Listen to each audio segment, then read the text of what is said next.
Assalamualaikum warahmatullahi wabarakatuh.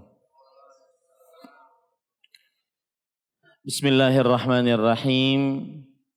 Innal hamdalillah nahmaduhu wa nasta'inuhu wa nastaghfiruh wa na'udzu billahi min shururi anfusina wa sayyiati a'malina.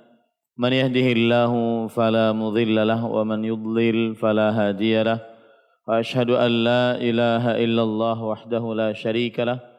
وأشهد أن محمدا عبده ورسوله يا أيها الذين آمنوا اتقوا الله حق تقاته ولا تموتن إلا وأنتم مسلمون يا أيها الناس اتقوا ربكم الذي خلقكم من نفس واحدة وخلق منها زوجها وبث منهما رجالا كثيرا ونساء واتقوا الله الذي تساءلون به والأرحام إن الله كان عليكم رقيبا يا أيها الذين آمنوا اتقوا الله وقولوا قولا سديدا يصلح لكم أعمالكم ويغفر لكم ذنوبكم ومن يطع الله ورسوله فقد فاز فوزا عظيما أما بعد فإن أصدق الحديث كتاب الله وأحسن الهدي هدي محمد صلى الله عليه وعلى آله وسلم وشر الأمور محدثاتها وكل محدثة بدعة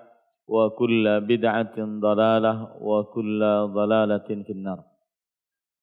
Alhamdulillah, kita bersyukur pada Allah Subhanahu wa taala pada hari ini, hari Ahad malam Senin 24 Zulhijjah 1443 Hijriah. Kita duduk bersama mengkaji kembali ayat-ayat suci Al-Quran dan hadis-hadis Rasul sallallahu alaihi wa alihi wasallam dalam sebuah kajian Islam ilmiah dengan tema Muslimah tapi pengumbar aurat, benarkah itu?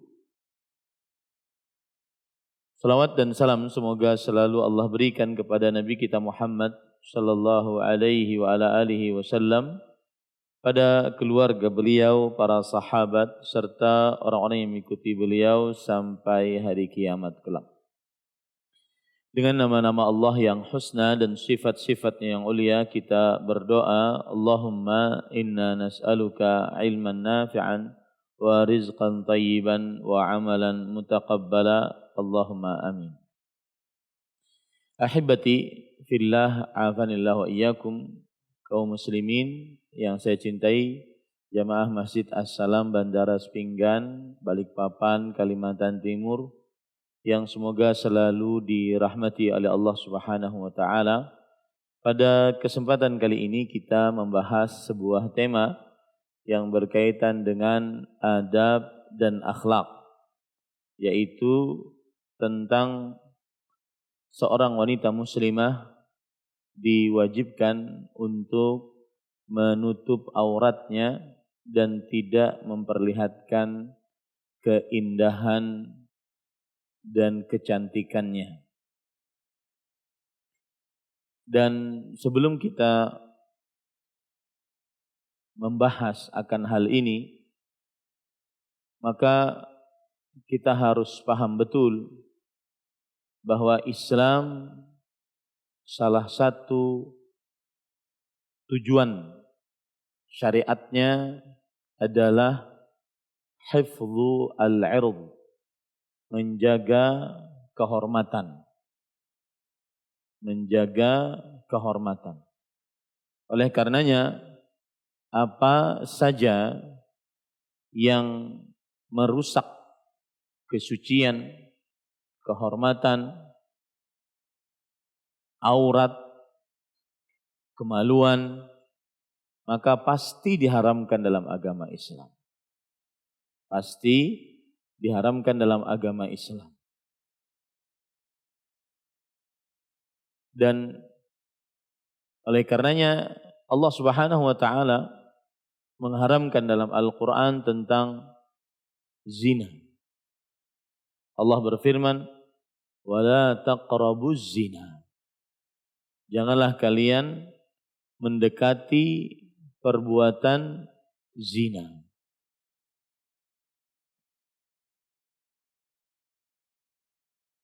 Ketika Allah Subhanahu wa taala berfirman, "Wala taqrabuz zina." Janganlah kalian mendekati perbuatan zina. Di sini adalah pengharaman untuk mendekati perbuatan zina, apalagi sampai sampai mengerjakannya. Mengapa? Karena zina menghantarkan kepada kehancuran kehormatan, menghantarkan kepada kehancuran kehormatan. Begitu juga seorang wanita muslim diharamkan untuk bersafar tanpa mahram. La tusafirul mar'ah illa wa ma'aha dhi mahram. Janganlah seorang wanita muslimah bersafar kecuali bersamanya mahramnya. Salah satu tujuannya adalah agar terjaga kesucian, kemaluan, aurat, kehormatan. Karena tujuan syariat Islam adalah hifdzul 'ird, menjaga kesucian, kehormatan, kemaluan, dan aurat. Begitu juga di dalam agama Islam diharamkan seorang istri memasukkan seorang lelaki yang bukan mahramnya ke dalam rumah suaminya tanpa izin suaminya. Allah Subhanahu wa taala berfirman, Rasul sallallahu alaihi wasallam bersabda, "Wala ta'dzan fi baitihi illa bi izni zawjiha." Seorang istri tidak mengizinkan seorang lelaki yang bukan mahramnya masuk ke dalam rumah suaminya kecuali dengan izin dari suaminya. Karena ini menjaga kehormatan, kesucian, aurat, kemaluan. Karena salah satu tujuan pensyariatan Islam adalah hifdzul 'ird, menjaga kehormatan, kemaluan, kesucian, keperawanan, termasuk di dalamnya Islam mengharamkan berkumpul laki-laki dan perempuan yang bukan mahram tanpa hijab penghalang, sehingga laki-laki yang bukan mahram bisa melihat kepada perempuan-perempuan yang bukan mahramnya. Rasul sallallahu alaihi wasallam bersabda, "Iyyakum wad-dukhula 'alan nisa." Jauhi oleh kalian masuk ke tempat-tempat perempuan agar terjaga kesucian, kemaluan, aurat, keperawanan. Karena itu menjaga itu adalah termasuk syariat Islam. Menjaga itu adalah termasuk dari syariat Islam.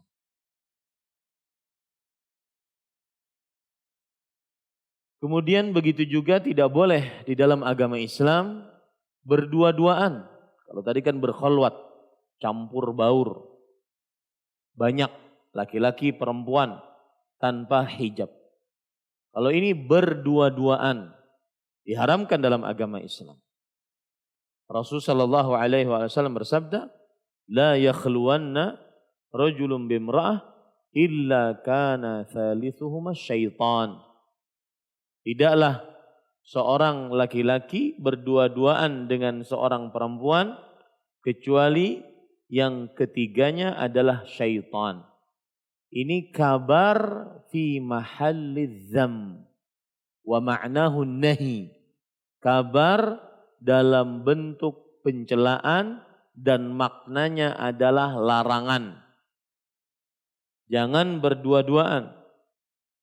Kenapa? Karena pasti ada syaitan yang mengganggunya, yang memerintahkan untuk menghilangkan kesucian, kemudian keperawanan, terbukanya aurat, terbukanya kemaluan. Ini bukti bahwasanya Islam sangat menjaga kesucian wanita muslimah, aurat wanita muslimah, kemaluan wanita muslimah, keperawanan wanita muslimah.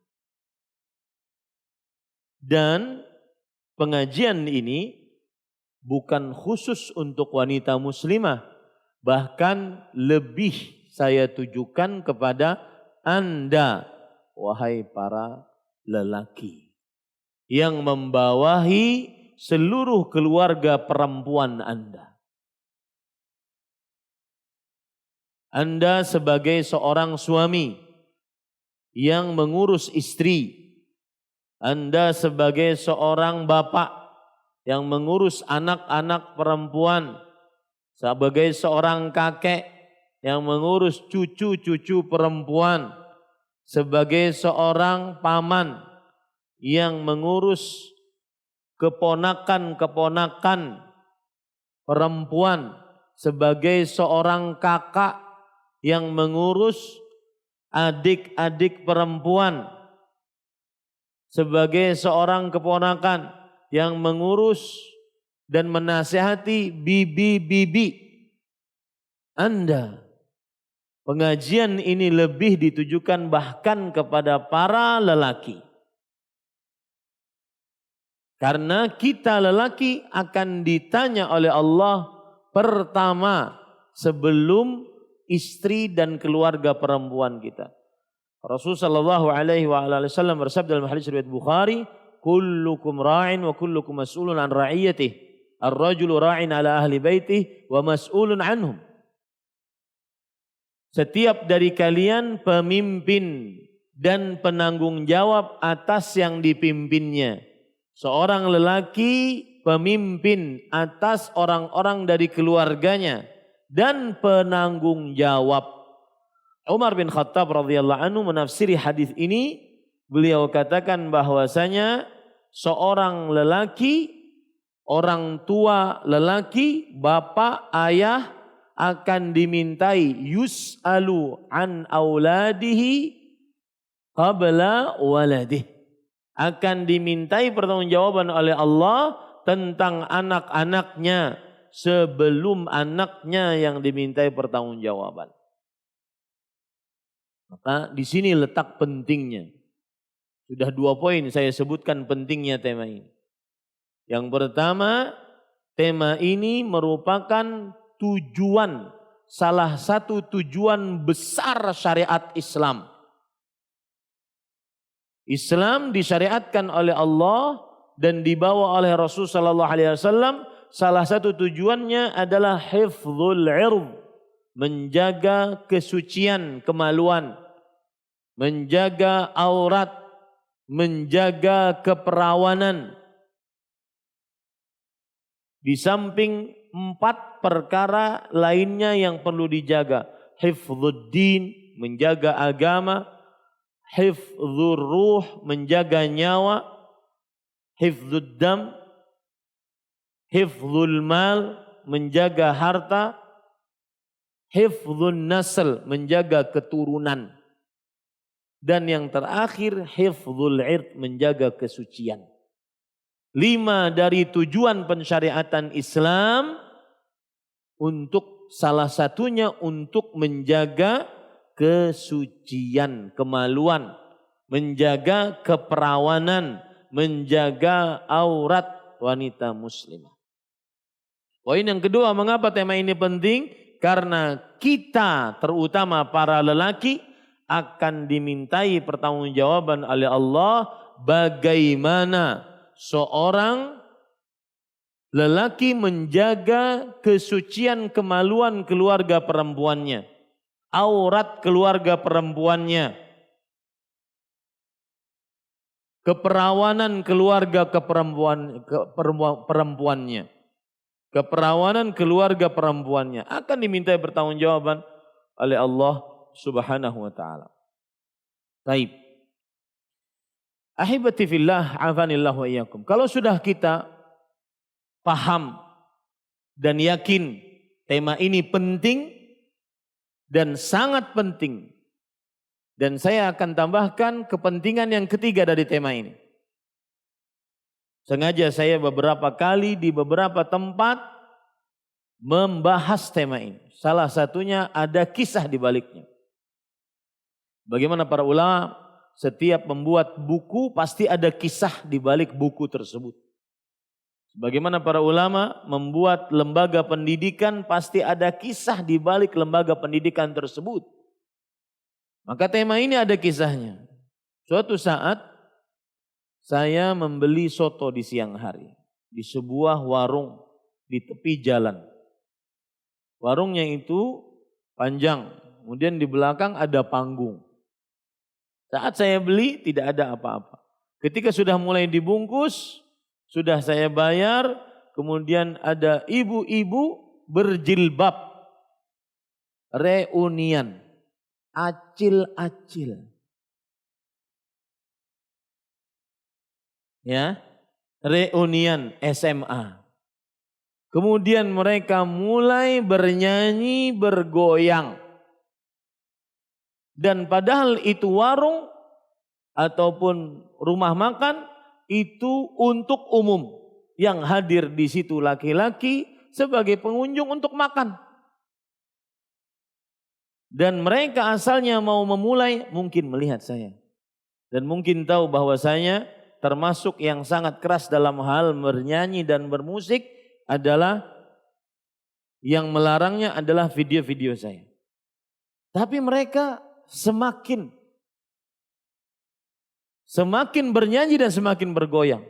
Seakan-akan menantang. Ya. Dan semakin erotis goyangannya. Ini berarti PR besar. Pertama kali yang saya ada dalam benak saya ketika melihat itu, ternyata ada di dunia nyata. Bukan hanya di dunia TikTok. Yang pian-pian murojaah setiap malam. Acil-acil bejoget.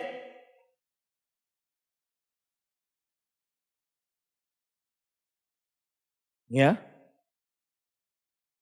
Ternyata ada di dunia nyata.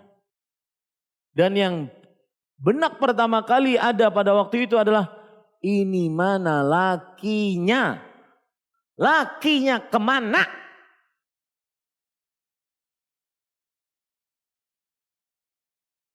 Dibiarkan keluarga perempuannya, istrinya atau anak perempuannya atau bibinya atau cucunya berjoget di hadapan laki-laki mengumbar aurat dan mereka muslimah.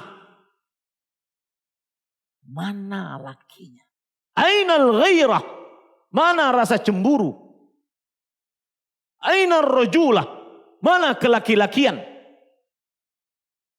Mana itu seperti sahabat Nabi Sa'ad ibn Mu'adz radhiyallahu an yang berkata dalam hadis riwayat Bukhari, "Lau ra'aitu rajulan ma'amra'ati la darabtu bisayfi ghaira musfah." Dalam riwayat yang lain ghaira musfih. Kalau aku lihat seorang lelaki bersama istriku, maka aku akan tebas dia dengan pedang. Kalau kita katakan musfah, dengan pedang yang bukan tajamnya. Kalau kita katakan musfih, dengan pedang yang tajamnya.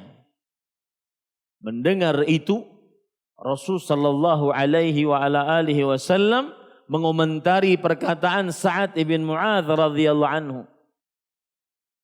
Ata'jabuna min ghairati Sa'ad? Wallahi inni la aghyaru min. Wallahu aghyaru minni. Apakah kalian takjub dengan rasa cemburu yang dimiliki oleh Sa'ad bin Mu'adz?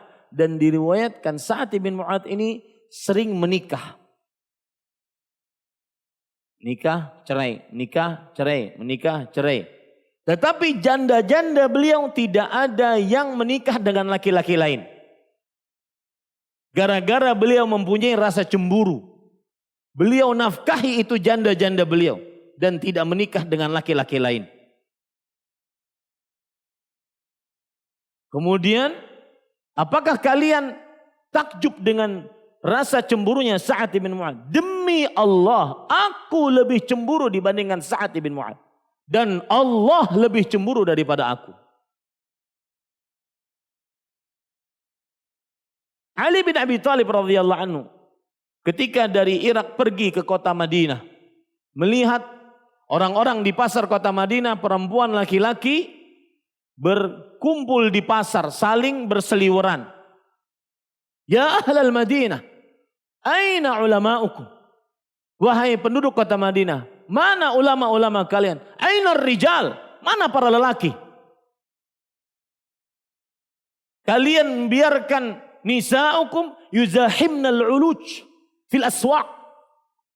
Biarkan keluarga-keluarga perempuan berdesak-desakan dengan para lelaki di pasar-pasar.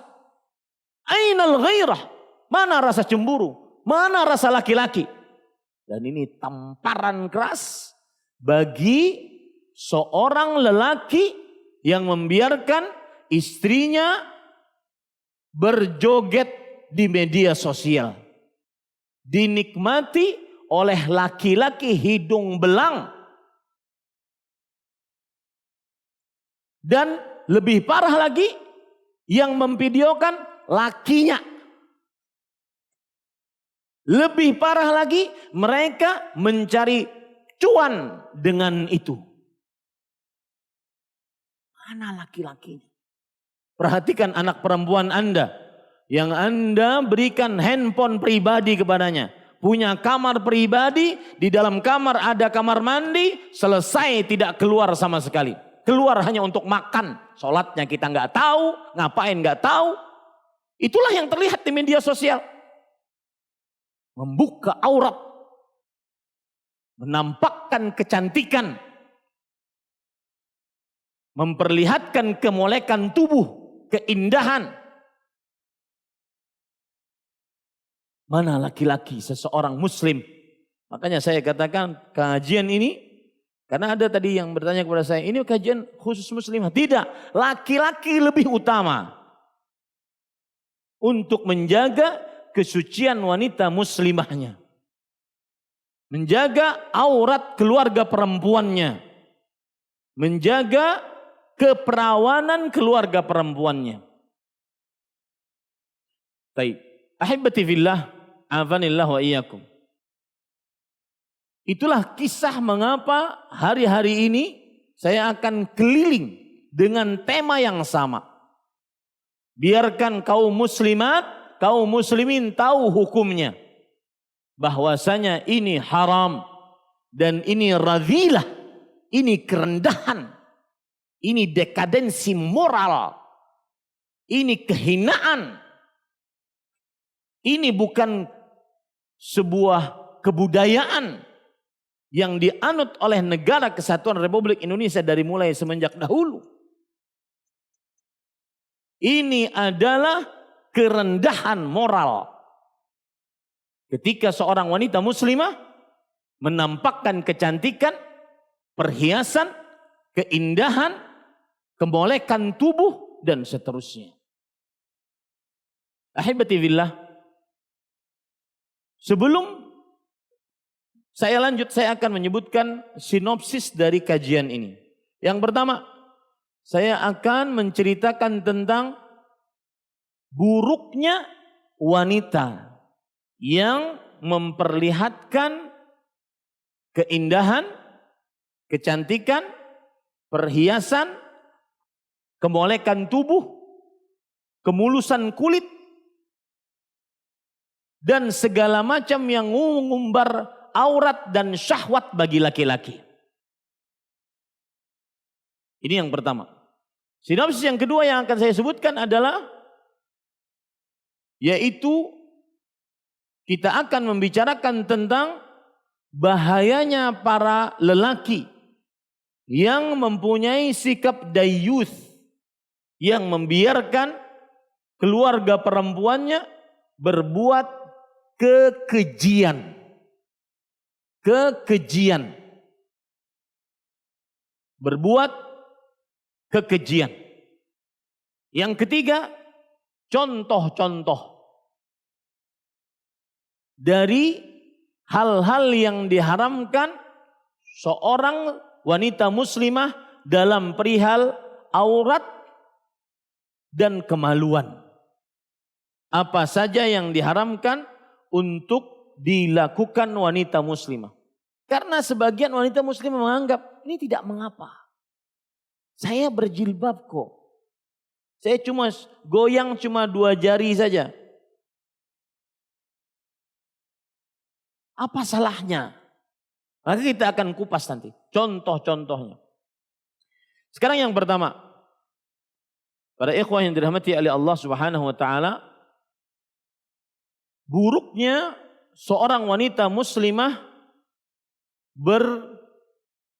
memperlihatkan kecantikan wajahnya, kemolekan tubuhnya, perhiasan pada tubuhnya, dan semua yang mengandung keindahan seorang wanita di hadapan laki-laki yang bukan mahramnya.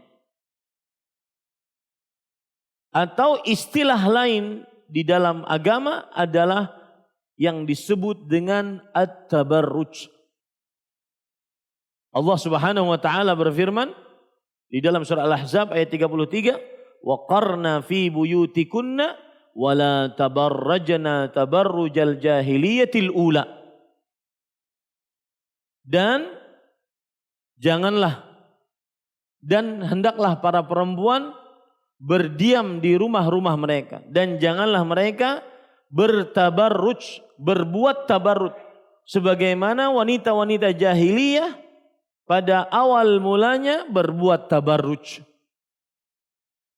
Sekarang kita ingin tahu tafsirannya dulu. Apa itu tabarruj yang disebutkan oleh Allah Subhanahu wa taala di dalam Al-Qur'an?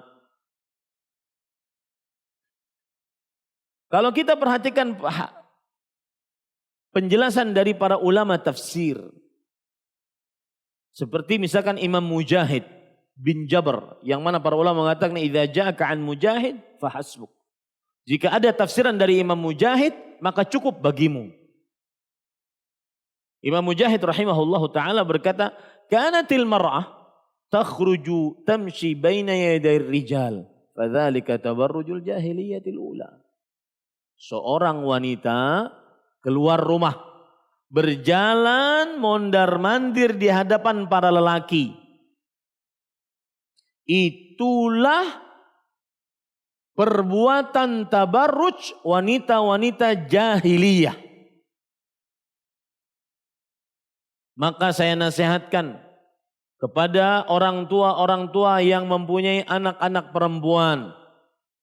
Kita ini sekarang zaman media sosial dan manusia sangat terpengaruh dengan apa yang dia lihat, apa yang dia dengar. Sangat terpengaruh. Oleh karena itu, sebagian kita terpengaruh dengan media sosial. Media sosial yang kita lihat sehari-hari berulang-ulang itu saja. Maka terpengaruh. Seperti sikap hedonis. Sukses adalah kaya. Kaya adalah sukses. Seorang calon santri ditanya ketika wawancara, kalau besar mau jadi apa? YouTuber. Mengapa? Cuan, Ustaz. Cuan. Kenapa? Karena di media sosial kita diajarkan untuk harus liburan mewah, keluar negeri. Itu yang diulang-ulang. Healing, oi healing. Begawi tarus, sugih kada. Itu yang masuk ke dalam diri kita. Itu pula yang dipertontonkan di hari-hari ini terutama. Tentang para anak-anak muda berjalan di cross zebra, memperlihatkan auratnya, itu adalah haram bagi wanita muslimah untuk mengikutinya. Gak apa-apa setelah ini dihujat saya, gak apa-apa. Risiko. Amar ma'ruf mudah diterima. Ayo sholat, ayo puasa, ayo doa, ayo sabar, ayo syukur, ayo tahajud. Mudah diterima. Ketika nahi mungkar banyak penghujat. Sedangkan Islam harus balancing antara amar ma'ruf nahi mungkar. Allah Anal Ghafur Rahim. Aku adalah yang maha pengampun dan maha pengasih. Wa anna azabi huwal azabul alim. Tapi ingat, siksaku siksa yang pedih. Harus balancing. Haram seorang wanita muslimah ikut berjalan di hadapan laki-laki yang bukan mahramnya. Masuk ke dalam dandanan perbuatan wanita jahiliyah. Berdasarkan tafsiran Imam Mujahid bin Jabr rahimahullah. Imam Qatadah bin Da'am as-Sadusi rahimahullah. Beliau mengatakan yang dimaksud dengan tabarruj, perbuatan tabarruj wanita jahiliyah adalah idza kharajtunna min buyutikunna wa kanat lahunna misyatun wa takassurun wa taghannujun fanahallahu an dzalik. Jika para perempuan keluar dari rumah mereka dan mereka memiliki cara berjalan tersendiri, lenggokan khusus, itulah gaya perbuatan tabarruj wanita jahiliyah. Itu yang terjadi. Itu bukan sebuah prestasi. Wahai seorang orang tua muslimah, jaga anak-anak perempuanmu. Itu adalah dosa besar. Itu adalah perbuatan haram. Nanti kita akan bahas masalah itu. Imam Muqatil bin Hayyan rahimahullahu ta'ala. Beliau mengatakan, وَالتَّبَرُّجُ أَنَّهَا تُلْقِ الْخِمَارَ عَلَى رَأْسِهَا وَلَا تَشُدُّهُ فَيُوَارِيَ قَلَائِدَهَا وَقُرُطَهَا وَعُنُقَهَا وَيَبْدُ ذَلِكَ كُلُّهُ مِنْهَا وَذَلِكَ تَبَرُّجُ. Bahwa seorang wanita meletakkan ke penutup kepalanya, kemudian dia tidak ikat di bawah dagunya. Akhirnya terlihat kalungnya, antingnya, lehernya, bahkan sebagian dadanya. Seluruhnya terlihat dari perempuan. Itulah yang disebut dengan tabarruj. Seperti itu saja tabarruj. Apalagi cuma pakai pakaian dalam. Berjalan di hadapan laki-laki yang bukan mahram. Mana laki-lakinya ini? Para ikhwan yang dirahmati oleh Allah. Kembali ke media sosial yang saya katakan tadi. Jangan heran nanti sebuah negara di Konoha sana. Kebiasaan yang jalan di atas zebra cross tersebut akan sampai ke Balikpapan. Jikalau Anda sebagai garda paling pertama tidak menjaga anak perempuan Anda. Jangan heran. Kenapa? Karena manusia sangat terpengaruh ikut-ikutan. Bahkan ikut-ikutan yang tidak manfaat. Dulu sebelum media sosial rame, seorang perempuan dia berbaring di samping mobil mewahnya. Kemudian dibentangkan barang-barang mewahnya. Hampir semua orang ikut. Apa faedahnya? Usul faedah. Apa faedahnya? Dibunguli orang hakun. La haula wala quwwata illa billah. Itulah mengapa sebuah perbuatan menjadi viral. Karena saya nggak tahu, nanti mungkin ada yang ahli psikologis atau ahli psikiater ngomong ke saya. Kenapa manusia suka ikut-ikutan? Tidak punya kepribadian yang diam sendiri. bahkan di antara para pendakwah. Apapun dikomentari.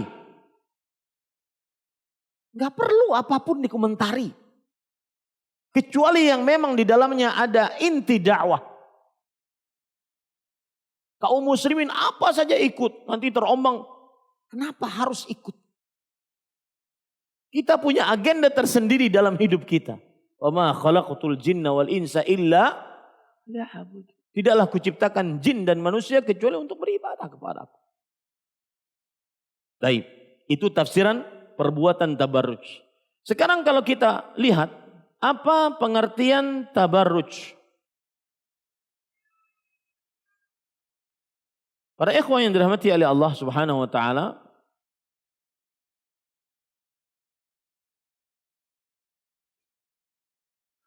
pengertian tabarruj adalah disebutkan oleh para ulama rahimahumullah ta'ala, di antaranya Imam Al-Mufassirin Ibnu Jarir At-Tabari rahimahullah ta'ala. Beliau mengatakan izharuz zina wa ibrazul mar'ati limahasiniha, memperlihatkan zina, perhiasan, dan seorang perempuan memperlihatkan keindahannya. Ini adalah perkara yang umum. Perhiasan, kalau kita perhatikan ayat Al-Quran surat An-Nur ayat 31, Allah Subhanahu wa taala berfirman, "Wala yubdina zinatahunna." Janganlah seorang wanita muslimah memperlihatkan perhiasan mereka. Perhiasan dibagi menjadi dua oleh para ulama. Perhiasan yang merupakan tubuh perempuan itu perhiasannya. Karena Rasulullah SAW bersabda, "Al-mar'atu 'aurah idza kharajat istasyrafaha syaitan." Wanita adalah aurat. Jika dia keluar rumah, maka syaitan akan memperindahnya pada tubuhnya. Perhiasan yang kedua adalah perhiasan-perhiasan yang dipakaikan pada perempuan. Entah itu make up-nya, entah itu cincin, emas, ataupun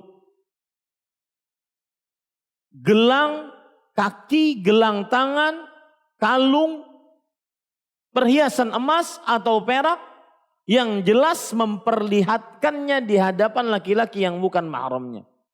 Itulah yang disebut dengan tabarruj, yaitu memperlihatkan perhiasan.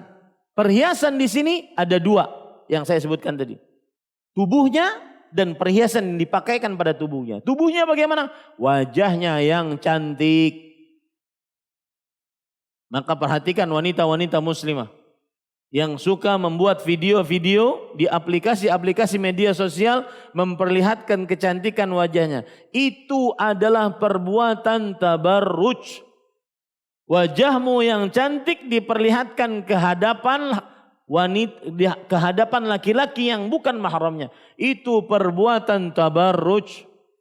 Seperti kemolekan tubuh. Itu perbuatan tabarruj. Ditambah lagi dengan joget dan goyang yang erotis. Itu perbuatan tabarruj. Ditambah lagi memperlihatkan warna kulit, kelembutan dan keindahan kulitnya. Itu perbuatan tabarruj. Kenapa? Karena itu masuk kepada zina. Zina artinya apa? Perhiasan tubuh wanita. Baik itu wajahnya, kemolekan tubuhnya, ataupun kulitnya. Itu zina yang pertama, perhiasan yang pertama. Perhiasan yang kedua adalah perhiasan yang dipakaikan padanya. Baik itu make up, kuning, hijau, biru, pelangi,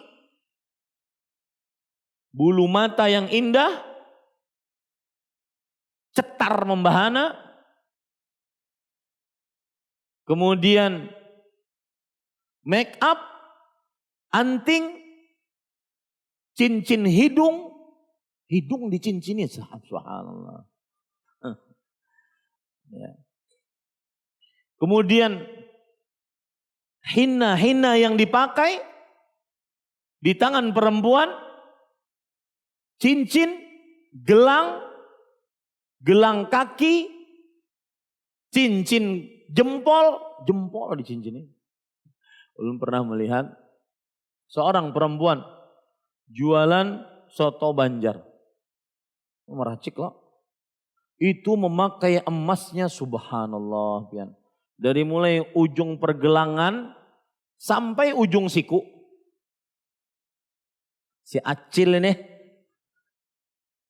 Jadi meraciknya ngalih sini. Itu haram diperlihatkan. Kenapa?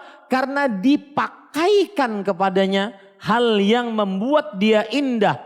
Dan syahwat lelaki kepadanya bertambah. Termasuk di dalamnya pakaian yang indah. Jika dia pakai di hadapan laki-laki yang bukan mahramnya, laki-laki yang bukan mahramnya tersebut ternyata tergoda, naik syahwatnya, maka haram hukumnya untuk memakai pakaian yang indah tersebut. Saya pesan kepada ibu-ibu saudari-saudari muslimah, acil-acil kita di belakang. Berdandanlah di hadapan suami saja. Dan kalau bisa berdandanlah terus di hadapan suami. Sebagaimana Anda berdandan saat resepsi pernikahan. Uyuh tuh siaran di situ.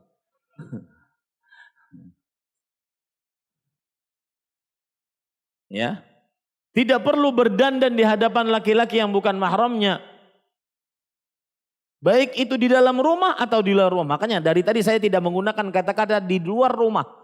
Karena kadang-kadang di dalam rumah pun ada laki-laki yang bukan mahramnya. Ipar-iparnya. Yang laki-laki itu bukan mahramnya. Diharamkan untuk memperlihatkan perhiasannya dengan dua makna perhiasan tadi.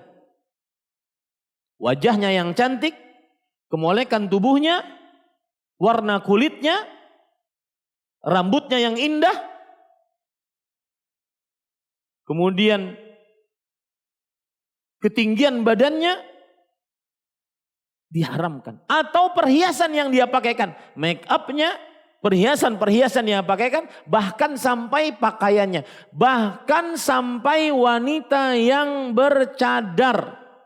Jika seandainya pakaian yang dipakainya tersebut, atau wanita yang berjilbab, jika pakaian tersebut indah, maka dijauhi.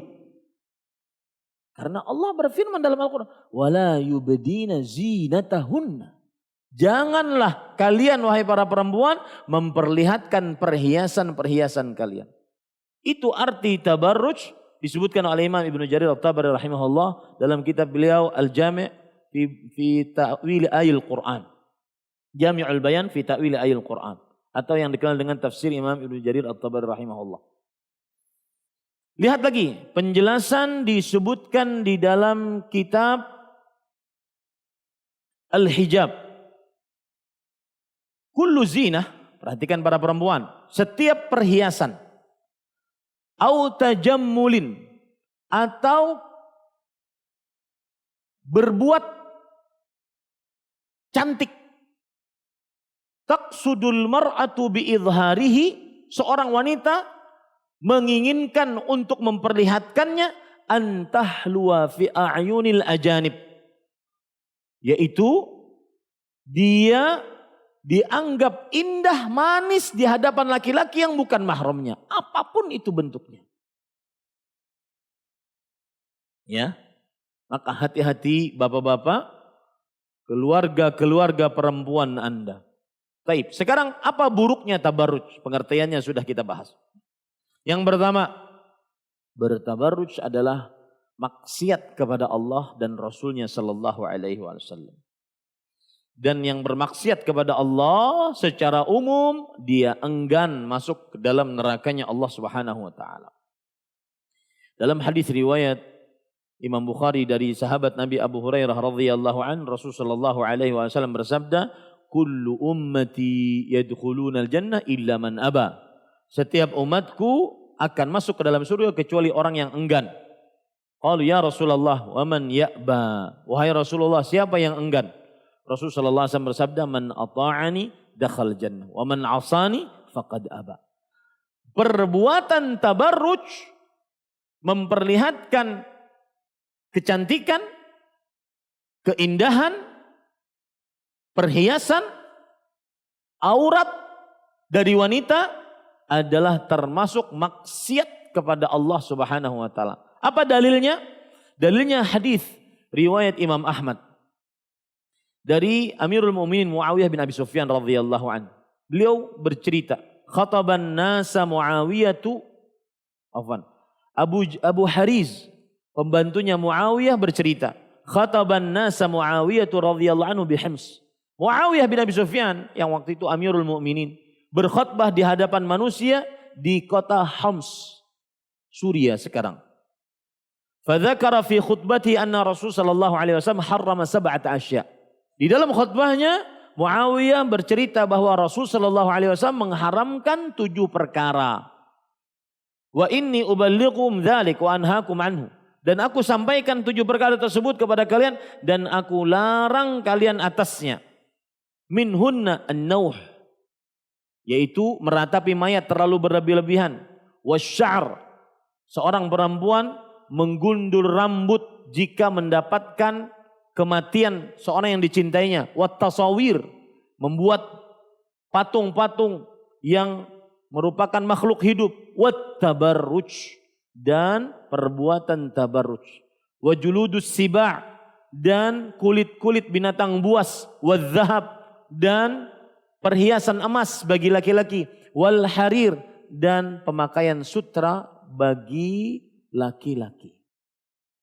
Diharamkan, termasuk maksiat yang dilarang oleh Allah dan Rasulnya adalah at-tabarruj, perbuatan tabarruj. Abdullah bin Mas'ud radhiyallahu anhu, orang ke-6 masuk dari agama Islam, ahli tafsir. Bahkan beliau menantang, siapa yang lebih pintar dariku tentang tafsir Al-Quran dan aku sanggup mendatanginya dengan menaiki onta, aku akan datangi dia. Abdullah bin Mas'ud mengatakan bahwasanya anna Nabi Allah sallallahu alaihi wasallam kana yaqra'u 10 khisal. Nabi Muhammad SAW sangat membenci 10 perkara. Salah satunya wattabarruja bizinati li ghairi mahalliha. Berdandan memperlihatkan kecantikan wajah, kemolekan tubuh, keindahan kulit, perhiasan di hadapan laki-laki yang bukan mahramnya. Ini buruknya yang pertama. Wanita yang berbuat tabarruj, dia adalah bermaksiat kepada Allah dan Rasulnya. Sudah azan? Baik. Kita azan dulu. Ini baru 1/3 dari kajian kita.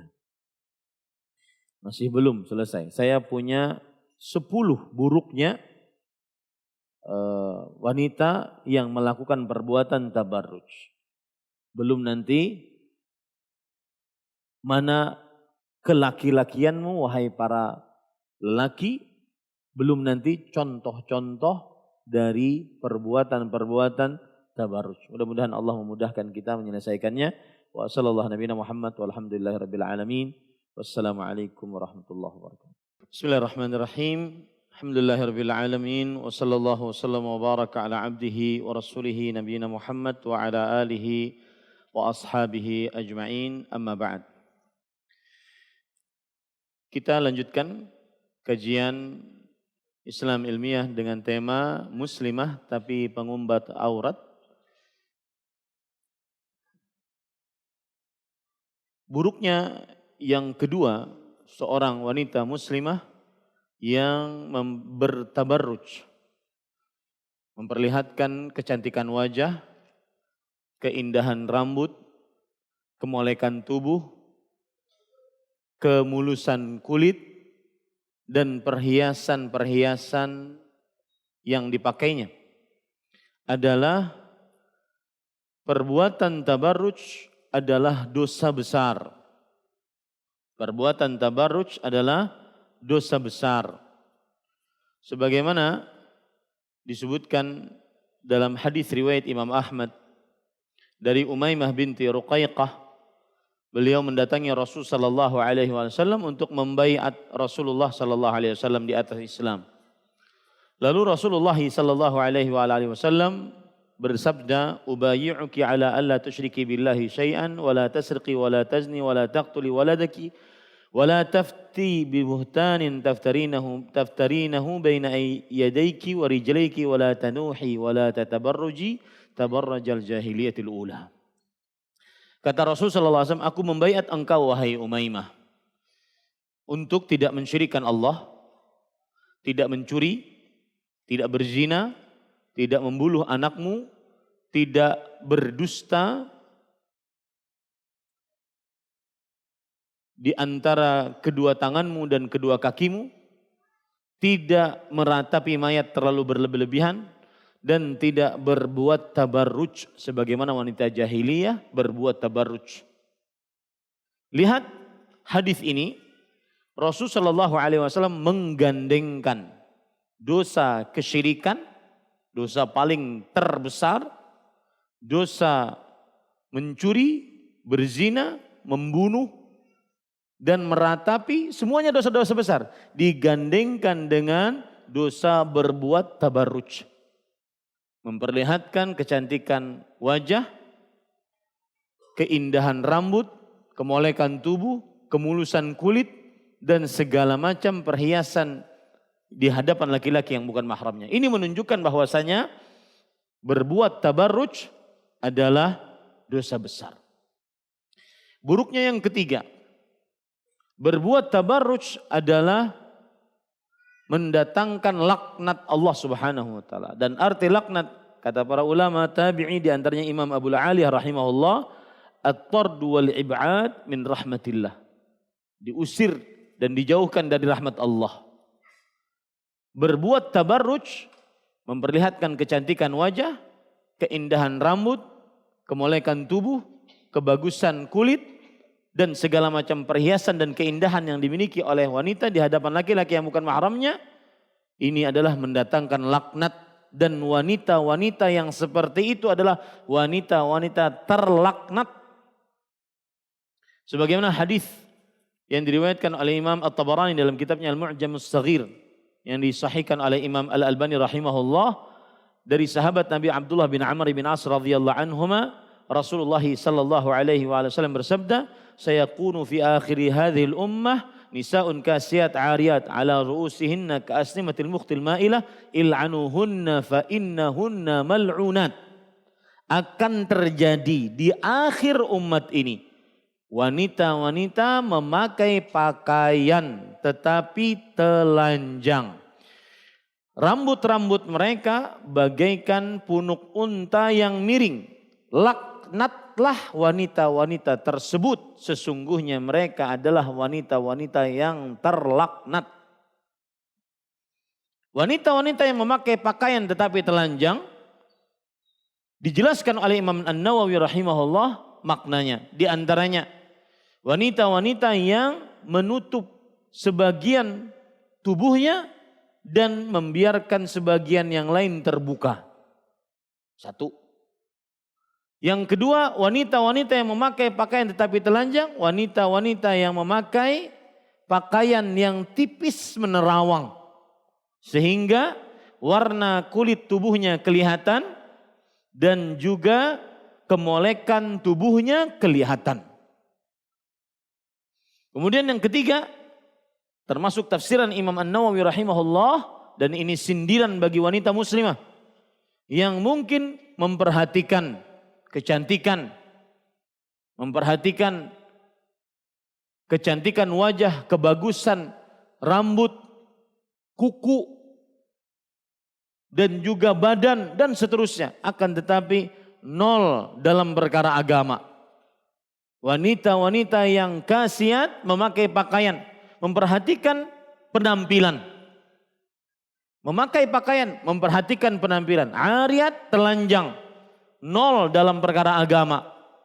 Tidak paham ilmu-ilmu agama, terutama yang dasar dari akidah, ilmu sholat, bersuci, darah kebiasaan wanita muslimah, membaca Al-Quran, nol. Ini wanita-wanita yang memakai pakaian tetapi telanjang. Pintar perkara-perkara dunia. Allah Subhanahu wa taala berfirman dalam surat Ar-Rum, "Ya'lamuna zahiran minal hayati dunya wa hum 'anil akhirati ghafilun." Perhatikan baik-baik. Allah Subhanahu wa taala berfirman dalam surat Ar-Rum ayat 7. Mereka hanya mengetahui yang lahir saja dari kehidupan dunia. Sedang mereka tentang kehidupan akhirat adalah lalai. Kata Imam Al-Hasan Al-Basri, perhatikan ini penafsirannya menarik. Dan jujur ya, saya dulu ditarik ke tasawuf, kemudian keluar.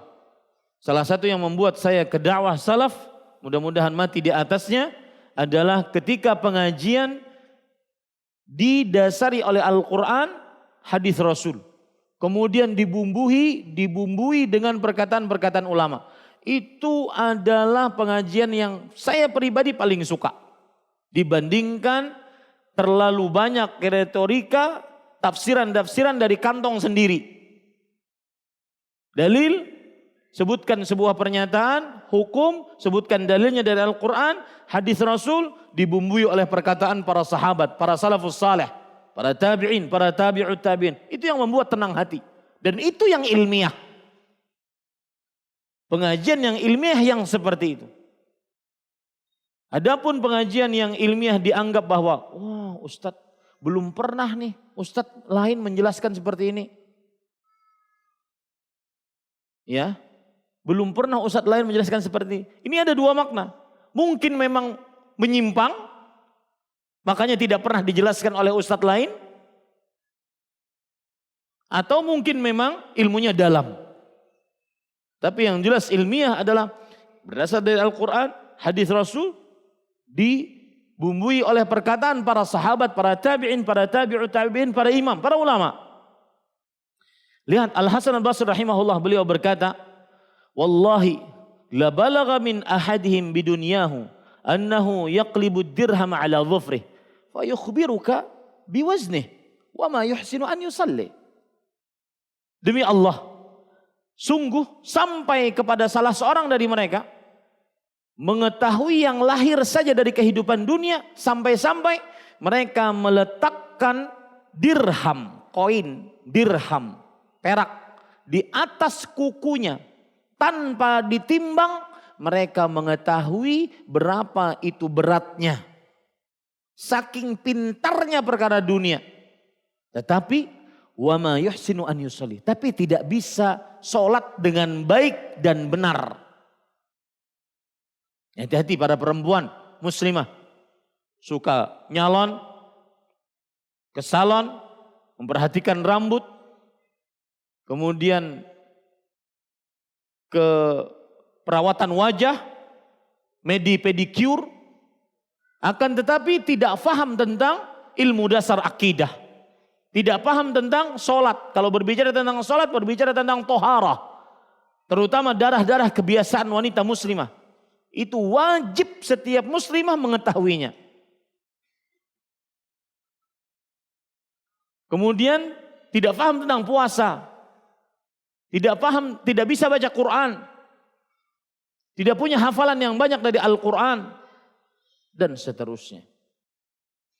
Ini para ikhwan yang dirahmati oleh Allah. Adapun Abdullah bin Abbas radhiyallahu anhu menafsiri, ya'rifuna umrana dunya wa hum fil amri din juhal. Mereka orang-orang yang mengetahui yang lahir saja dari kehidupan dunia, sedang mereka tentang kehidupan akhirat adalah lalai, yaitu orang-orang kafir. Tahu bagaimana memakmurkan dunia, tapi tentang akhirat mereka adalah bodoh. Tentang akhirat mereka adalah bodoh. Ini wanita-wanita yang memakai pakaian tetapi telanjang. Selanjutnya tafsiran selanjutnya adalah wanita-wanita yang memakai pakaian tetapi telanjang, yaitu wanita-wanita yang memakai pakaian yang ketat sehingga seluruh tubuhnya, bentuk tubuhnya kelihatan. Dan alangkah banyaknya itu di zaman sekarang. Yang kelima, yang terakhir, wanita yang memakai pakaian tapi telanjang maksudnya adalah wanita yang diberi oleh suami nafkah tetapi senantiasa tidak bersyukur atas pemberian nafkah tersebut. Kembali kita ke permasalahan bertabarruj. Yang keempat, buruknya wanita berbuat tabarruj adalah mereka dicap oleh Rasul sallallahu alaihi wasallam sebagai wanita penghuni neraka. Dalam hadis riwayat Imam Muslim dari sahabat Nabi Abu Hurairah radhiyallahu an, Rasul sallallahu alaihi wasallam bersabda, "Sinfani min ahlin nar lam arahuma." Dua penghuni neraka. Dua golongan penghuni neraka yang aku tidak pernah melihat mereka berdua. Salah satu dari dua tersebut adalah nisaun kasiyat ariyat ma'ilat mumilat ru'usuhunna kasnimatil muqtil ma'ilah la yadkhulnal jannah wa la yajidna rihaha fa inna rihaha la yujadu min masirati kadza wa kadza. Wanita-wanita yang memakai pakaian tetapi telanjang, berjalan melenggak-lenggok menggoda para lelaki. Rambut mereka dikumpulkan di belakang kepala mereka seperti punuk onta yang miring. Mereka tidak masuk surga dan tidak mencium baunya. Dan sesungguh bau surga bisa tercium dari perjalanan yang sangat jauh. Artinya mereka sangat dijauhkan dari surganya Allah Subhanahu wa taala. Yang kelima, buruknya berbuat tabarruj, memperlihatkan kecantikan wajah, keindahan rambut, kemolekan tubuh, kebagusan kulit, dan seluruh macam perhiasan yang dipakainya adalah di hari kiamat tidak mendapatkan cahaya. Yang ada hanya gelap. Yang ada hanya kegelapan. Dalam hadis riwayat Imam Tirmidzi dengan sanadnya sampai kepada Maimunah binti Sa'ad. Beliau wa kanat khadimatan lin Nabi sallallahu alaihi wasallam. Maimunah binti Sa'ad adalah pembantu Rasul sallallahu alaihi wasallam. Beliau berkata, qala an-nabiy qala Rasulullah sallallahu alaihi wasallam. Rasul sallallahu alaihi wasallam bersabda, "Mathalur rafilah fi zinah fi ghairi ahliha kamathali dhulmatin yaumal qiyamah la nura laha." Perumpamaan ar-rafilah. Ar-rafilah adalah wanita-wanita yang memakai pakaian yang indah. Berpakaian yang indah. Ar-rafilah fi zinah. Bukan di hadapan laki-laki yang mahramnya. Maka permisalan mereka seperti gelap pada hari kiamat. Tidak memiliki cahaya sama sekali. La nura laha. Tidak memiliki cahaya sama sekali.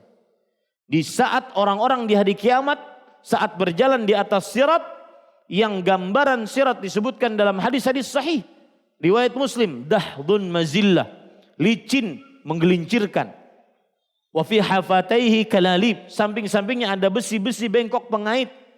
Dalam hadis riwayat Imam Ibnu Hibban, ahaddu minas sayf adaqqu minas sya'ar, lebih tipis dari rambut, lebih tajam daripada pedang. Dalam hadis Aisyah radhiyallahu anha, hum fi dhulmati dunal jisr, mereka di dalam kegelapan, di atas jembatan sirat, gelap. Saat itu seseorang hanya memerlukan cahaya. Dan yang bermanfaat pada saat itu adalah amalnya yang mendatangkan cahaya. Wanita-wanita yang berbuat tabarruj memperlihatkan keindahan, kecantikan wajah, keindahan rambut, kemolekan tubuh, kebagusan kulit, dan segala macam perhiasan yang membuat laki-laki bukan mahramnya naik syahwatnya, maka mereka tidak memiliki cahaya pada hari kiamat. La nura laha. Nura adalah kata nakirah fi siyaqin na'i nafifa ta'um. Kata yang belum ditentukan apa dan siapanya.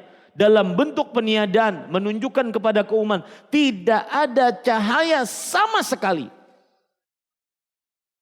Ini para wanita-wanita muslimah. Perhatikan saudara-saudara laki-laki yang hadir di masjid ini sekarang. Dan mungkin istrinya, anak perempuannya belum mengaji. Bahkan sekarang mungkin Anda di depan pengajian. Sedangkan anak perempuannya sedang membuat video di aplikasi-aplikasi media sosial. Dilihat oleh laki-laki yang bukan mahramnya. Sampaikan hal ini kepada anak-anak perempuan Anda. Terutama yang saya katakan tadi. Yang sudah diberikan handphone pribadi. Di internet, di rumah ada internet tanpa batas. Subhanallah. Berat hitungannya para ikhwah. Berat hitungannya. Yang keenam, berbuat tabarruj buruknya adalah kemunafikan. Sebagaimana hadis riwayat Imam Al-Baihaqi dalam kitabnya As-Sunan dari Abdullah bin Mas'ud radhiyallahu an dan disahihkan oleh Imam Al-Albani rahimahullah bahwa Abu Adzinah As-Sadafi meriwayatkan bahwa Rasul sallallahu alaihi wasallam bersabda, "Khairu nisaikumul wadud al-walud al-muwatiyah al-muwasiyah idza taqaina Allah wa syarru nisaikumul mutabarrijat al-mutakhayyilat wa hunnal munafiqat la yadkhulul jannata minhunna illa mithlul gharabil a'sam." Saya langsung saja kepada inti. Seburuk-buruk perempuan kalian, baik itu istri, anak-anak perempuan, cucu perempuan, seburuk perempuan kalian adalah, dan para ikhwah, syarru itu dalam nahwu adalah asyarru, dia sighatut tafdhil. Dan apabila sighatut tafdhil setelahnya jamak menunjukkan kepada hiperbola, sangat buruk.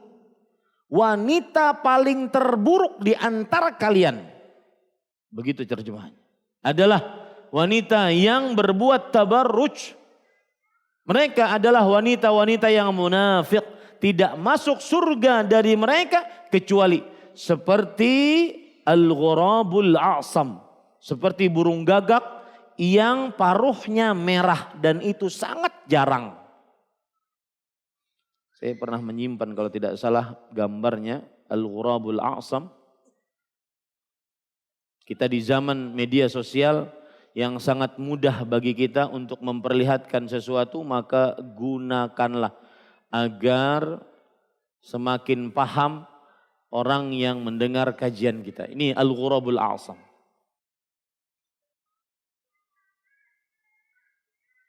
Gagak yang berparuh merah, dan itu sangat jarang. Sangat jarang dari mereka wanita-wanita yang berbuat tabarruj masuk ke dalam surganya Allah. Yang menjadi inti pendalilan di sinilah hunnal munafiqat. Mereka wanita-wanita munafik. Kemudian para ikhwan yang dirahmati oleh Allah Subhanahu wa taala, termasuk daripada keburukan tabarruj memperlihatkan kecantikan wajah, kebagusan, keindahan rambut, kemolekan tubuh, kemulusan kulit, perhiasan-perhiasan yang mengundang syahwat bagi laki-laki, maka sikap tersebut adalah disebut oleh Allah sebagai fahishah. Yafhashuhul aqlu wasyar'. Dosa fahishah. Apa itu dosa fahishah? Dianggap keji oleh syariat dan oleh akal. Manusia yang berakal normal itu nganggapnya buruk. Ya, Allah Subhanahu wa taala berfirman di dalam Al-Qur'an pada surat Al-A'raf ayat 28, "Wa idza fa'alu fahishah qalu wajadna 'alaiha aba'ana wallahu amarna biha qul innallaha la ya'muru bil fahsya ataquluna 'ala Allahi ma la taf'alun." Dan jika mereka melakukan fahishah, fahishah di sini bertabarruj, memperlihatkan kecantikan wajah, keindahan rambut, kemolekan tubuh, kemulusan kulit, dan segala macam perhiasan perempuan yang membakinkan syahwat laki-laki. Jika mereka melakukan fahishah, maka mereka akan mengatakan, kami mendapati nenek moyang kami seperti ini, dan Allah memerintahkan kami seperti ini. Katakanlah wahai Muhammad, sesungguhnya Allah tidak memerintahkan untuk berbuat fahishah. Apakah kalian mengucapkan atas Allah apa yang tidak kalian ketahui? Dan fahishah yang dimaksud adalah dalam ayat ini salah satu tafsirannya, perempuan-perempuan jahiliyah dahulu jika sudah habis pakaian yang khusus dipakai untuk wanita muslimah agar bisa tawaf, maka mereka telanjang. Itulah fahishah yang dimaksud. Tawaf dalam keadaan telanjang. Ini satu penafsiran dengan ayat Al-Quran. Ya bani Adam khudhu zinatakum inda kulli masjid. Wahai anak Adam, pakai pakaian kalian yang bagus ketika pergi ke masjid. Salah satu sebab turunnya ayat itu adalah wanita jahiliyah. Jika pakaian untuk tawaf khusus habis, mereka tawaf dalam keadaan telanjang. Makanya para ikhwan yang buka-buka aurat di zaman sekarang, ya, kita dulu sebelum media sosial ada, melihat perempuan cuma pakai tank top, cuma pakai BH, itu mungkin di dalam khayalan kita. Sekarang terlihat di dunia nyata dan di dunia internet. Terlihat. Maka hati-hati dan jangan-jangan salah satunya itu adalah keluarga-keluarga perempuan kita. Buruknya yang ke-8. Berbuat tabarruj adalah termasuk perbuatan kerendahan yang akan direndahkan oleh Allah Subhanahu wa taala. Perbuatan kerendahan yang akan direndahkan oleh Allah Subhanahu wa taala. Sebagaimana disebutkan di dalam hadis yang diriwayatkan oleh Imam Ahmad dari Aisyah radhiyallahu anha. Rasulullah sallallahu alaihi wasallam bersabda, "Ayyuma imra'ah wada'at thiyabaha fi ghairi baiti zawjiha faqad hatakat sitra ma bainaha wa bainallah azza wajalla." Wanita mana saja yang meletakkan pakaiannya pada selain rumah suaminya, buka auratnya, maka dia telah menghancurkan penutup antara dia dengan Allah Subhanahu wa taala. Allah hinakan dia. Makanya buruknya perbuatan tabarruj adalah kehinaan yang akan didapatkan oleh orang tersebut atau wanita tersebut. Yang ke-9. Buruknya perbuatan tabarruj adalah kebiasaan,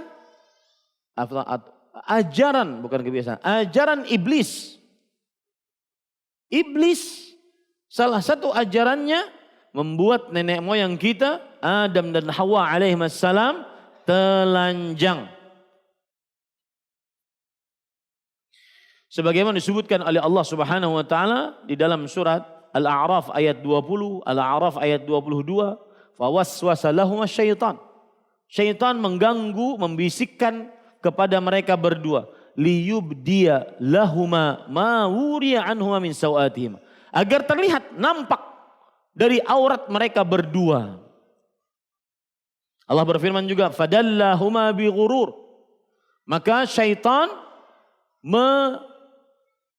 merayu mereka dengan tipuan-tipuan. Falamma dzaqas syajarah, ketika kedua-duanya merasakan pohon tersebut, badat lahuma sawatuhuma, nampak dari mereka berdua aurat mereka berdua.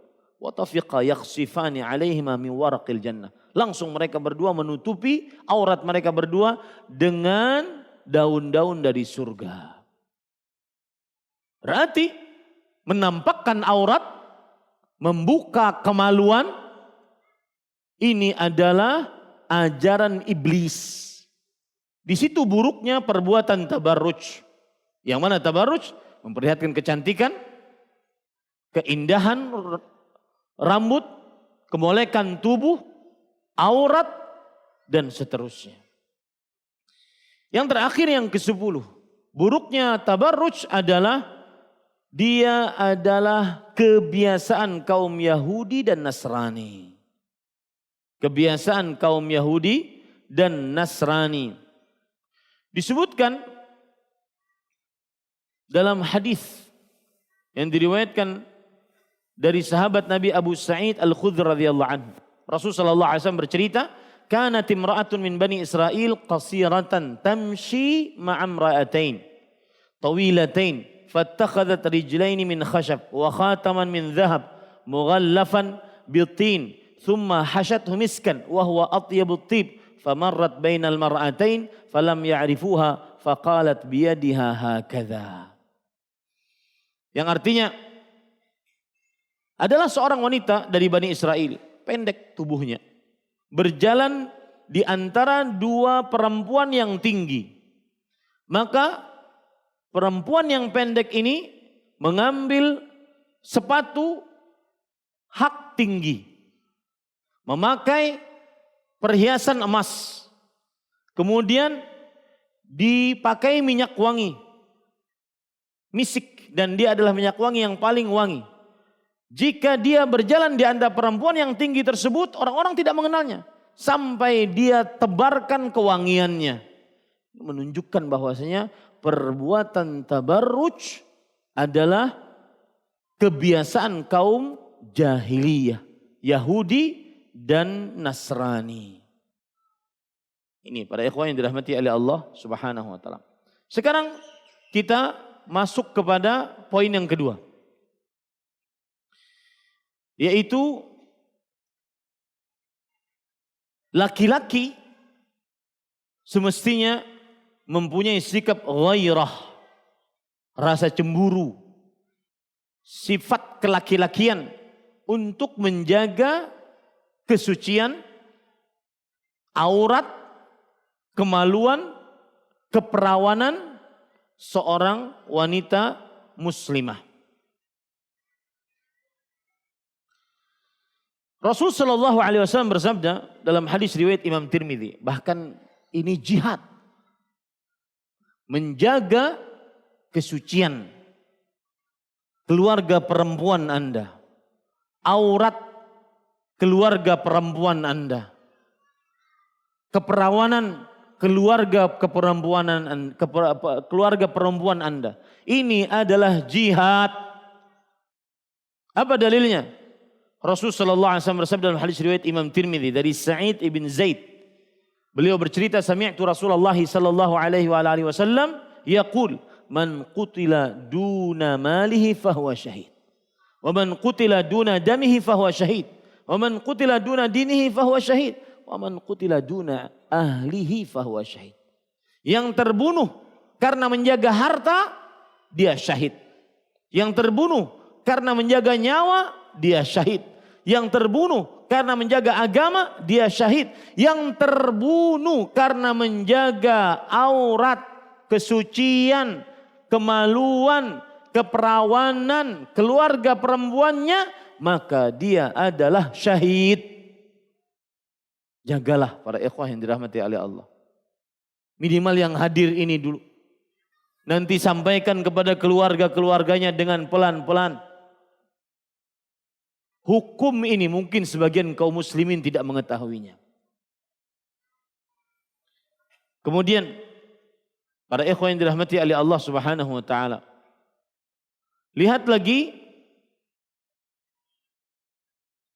di dalam agama Islam terlarang sikap dayyuth. Dal ya waw tha, dayyuth. Apa itu sikap dayyuth? Disebutkan di dalam kitab An-Nihayah fi Gharibil Hadith. Qala al-ulama ad-dayyuth alladhi la ghairata lahu ala ahli baitih.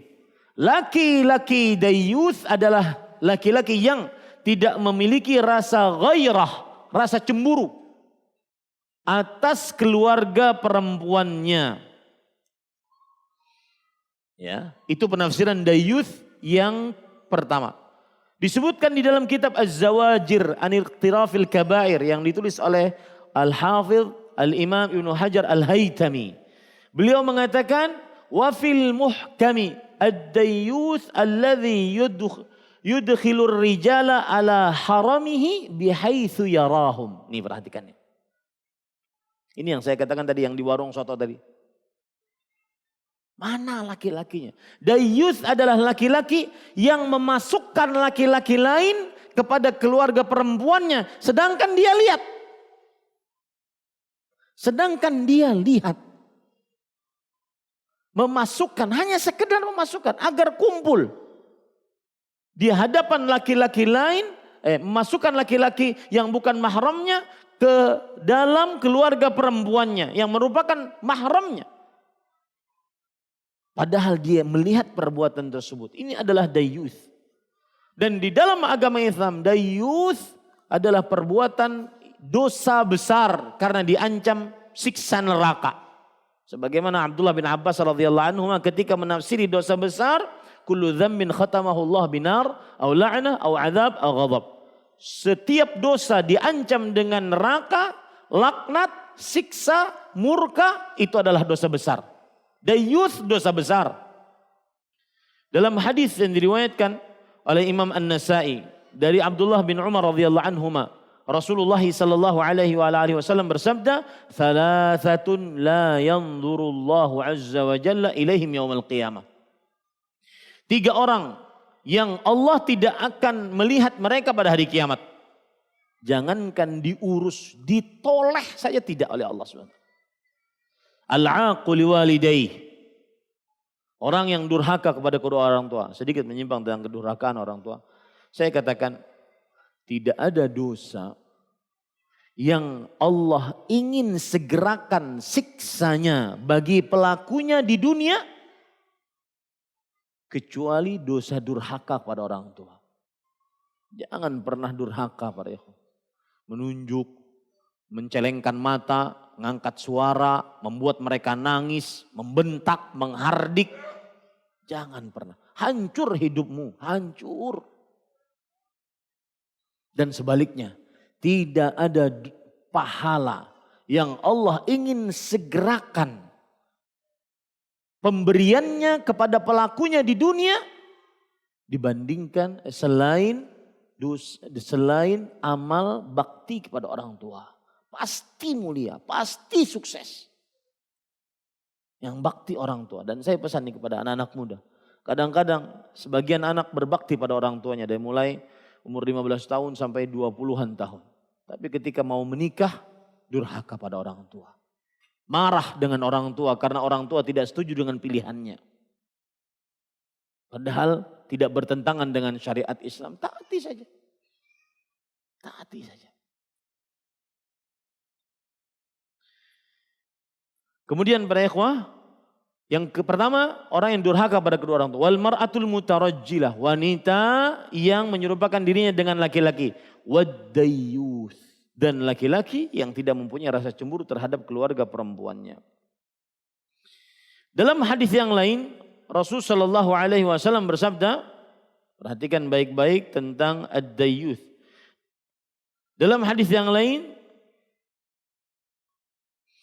hadis riwayat Imam Ahmad dari Abdullah bin Umar radhiyallahu anhu, "Thalathatun qad harramallahu alaihimul jannah." 3 orang yang telah Allah benar-benar haramkan atas mereka surga. Mudminul khamr wal'a wad-dayyuth alladhi yuqirrul khubtha fi ahli. Kecanduan khamar, durhaka pada orang tua, dan lelaki dayyuth yang membiarkan kejian di tengah keluarga perempuannya. Ini pada ikhwan yang dirahmati Allah. Bahkan dalam hadis yang diriwayatkan oleh Imam At-Tabarani dan hadisnya hasan dari Ammar bin Yasir radhiyallahu anhu, Rasulullah SAW bersabda, "Thalathatun la yadkhulunal jannata abadan." 3 orang yang tidak masuk ke dalam surga selamanya. Di sini ada 2 tafsiran. Selamanya karena mereka menghalalkan apa yang Allah haramkan, atau selamanya karena saking lamanya di dalam neraka. Yang pertama ad-dayyuth. Yang kedua ar-rajilatu minan nisa. Yang ketiga mudminul khamr. Ad-dayyuth, laki-laki yang memberikan kekejian di tengah keluarga perempuannya. Kemudian yang kedua perempuan yang berlaku seperti laki-laki. Yang ketiga kecanduan khamr. Kemudian para sahabat Nabi bertanya, "Ya Rasulullah, amma mudminul khamr faqad arafnahu famad dayyuth." Wahai Rasulullah, kecanduan khamr kami tahu. Yang dimaksud dayyuth apa? Alladzi la yubali man dakhala ala ahlihi. Yang tidak peduli siapa saja yang masuk menemui keluarga perempuannya, berkumpul dengan keluarga perempuannya, dia tidak peduli. Nah, ini para ikhwan yang dirahmati oleh Allah Subhanahu wa taala. Saya sekarang akan sebutkan bagaimana para sahabat mempunyai kelaki-lakian, kecemburuan terhadap keluarga perempuannya. Di antaranya para ikhwah yang dirahmati oleh Allah Subhanahu wa taala, sebagaimana yang sudah saya sebutkan tadi, disebutkan di dalam kitab Al-Mughni dan juga dalam kitab Musnad Imam Ahmad. Amirul Mukminin berkata, Ali bin Abi Thalib, "Ala tastahyun, ala tagharun an yakhruja nisa'ukum?" Apakah kalian wahai para laki tidak malu? Apakah kalian wahai para laki tidak mempunyai rasa cemburu? Istri-istri kalian keluar rumah. Fa innahu balagani anna nisa'akum yakhrujna fil aswaq yuzahimna al-uluj. Sesungguhnya sampai kepadaku kabar istri-istri kalian keluar di pasar-pasar, bergumul dengan para lelaki. Ama tagharun? Apakah kalian tidak punya rasa cemburu? Innahu la khaira fi man la yaghar. Sesungguhnya tidak ada kebaikan apapun bagi laki-laki yang tidak mempunyai rasa cemburu. Begini rasa cemburu para sahabat Nabi radhiyallahu anhu. Para ikhwah yang dirahmati oleh Allah Subhanahu wa taala. Kemudian kisah yang sangat luar biasa tentang kecemburuan disebutkan oleh Al-Hafidh Ibnu Katsir di dalam kitabnya Al-Bidayah wan Nihayah. Kejadian pada tahun 286. Ada seorang istri mengadukan suaminya bahwa suaminya punya hutang, maharnya belum dibayar. Ini berarti boleh Ustaz menikah mahar mbah hutang? Boleh. Tapi bayar. Ya, bayar. Dan biasanya suami berhutang kepada istri kada bebayaran. Maka sang perempuan mengadukan ke hakim, suaminya dianggap dituduh oleh si istri ini belum bayar mahar. Kemudian kata hakim, nuridu an tusfira lana an wajhiha hatta na'lama annaha zaujah am la. Kami ingin, kata hakim nih, kami ingin agar si istri membuka wajahnya, membuka cadarnya, sehingga kita tahu ini benar-benar istrinya atau bukan. Falamma sammamu ala dzalika qala zauj la taf'alu hiya sadiqatun fima tad'i. Ketika hakim benar-benar ingin membuka cadar sang istri, cadar berarti seluruhnya tertutup kecuali wajah dan wajahnya juga tertutup, cadar. Bagaimana dengan sekarang? Bagaimana tuh yang jalan-jalan yang sekarang lagi rame di media sosial? Ini dibuka cadarnya saja karena sang suami. La taf'alu, jangan lakukan itu. Sudah anggap saja dia benar dengan tuduhannya kepada saya. Maka para ikhwan yang dirahmati oleh Allah Subhanahu wa taala, ketika sang suami mengatakan seperti itu, aqarra bimadda'at, dia menyetujui tuduhan istrinya kepada dirinya meskipun sebenarnya tidak benar, gara-gara hanya sekedar menjaga wajah sang istri agar tidak terbuka di hadapan laki-laki yang bukan mahram. Maka apa yang terjadi? Kata sang perempuan, huwa fi hillin min sadaqi alaihi fid dunya wal akhirah. Dia halal. Maharnya meskipun aku menuduh dia belum bayar mahar, aku halalkan dia di dunia dan di akhirat. Kata para ulama, yuktabu hadza fi makarimil akhlaq. Ini kisah ditulis dalam akhlak-akhlak yang mulia. Bayangkan sekarang, terutama para ikhwah yang sudah ngaji, lama, tapi saat berbesanan mencari menantu atau besan-besan yang belum ngaji. Akhirnya kegiatan pertama pernikahan sudah menyimpang. Dan itu banyak terjadi. Perempuannya berdandan di hadapan laki-laki yang bukan mahramnya. Langkah pertama. Maka saya pesan, carilah besan, menantu atau mertua yang memang sudah ngaji dakwah sunnah, dakwah salaf. Agar benar-benar nyaman, mudah pernikahan. Tidak perlu ada yang terlalu heboh, mewah-mewah. Dan saya pesan, sebagian orang menganggap kemewahan dunia, rumah megah, mobil mewah, harta bertumpuk ruah, istri yang cantik, itu adalah sumber kebahagiaan. Tidak, wahai saudaraku. Ketahuilah baik-baik. Merasa senang bukan berarti menjadi bahagia.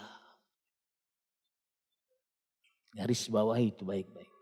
Al-mut'ah laysatis sa'adah. Merasa senang bukan berarti menjadi bahagia. Kalau seandainya merasa senang adalah standar kebahagiaan, maka orang yang paling kaya tidak akan pernah minum khamar, nyabu. Sehingga mereka harus mencari kebahagiaan.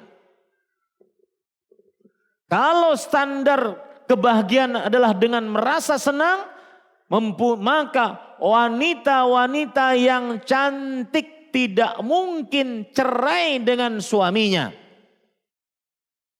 Merasa senang tidak mesti menjadi bahagia. Dan saya nasihatkan orang-orang yang diluaskan rezekinya oleh Allah, nggak usahlah bikin-bikin podcast tentang kesuksesan dia mencari rezeki. Allah sangat sanggup menjadikan saudara sebagai orang yang paling miskin setelah podcast, sedetik setelah podcast.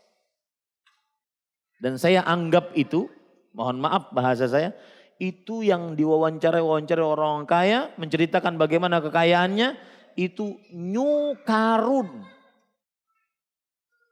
Karun mode hanyar.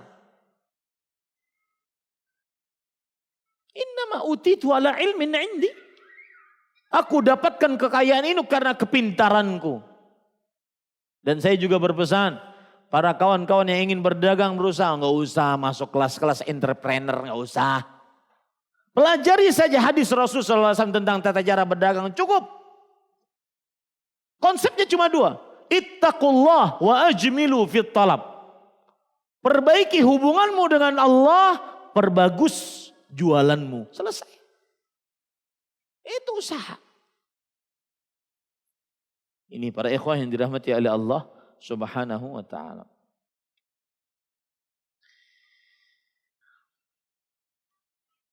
Baik. Sekarang saya akan sebutkan tentang potret-potret wanita yang bertabarruj. Ini contoh saya sebutkan sedikit saja, 2 menit mungkin. Sebagai contoh saja. Nanti tidak perlu dalil. Agar wanita-wanita muslimah dan bapak-bapak, bapak-bapak, saudara-saudara sekalian paham. Oh ini haram. Oh ini haram. Oh ini tabarruj.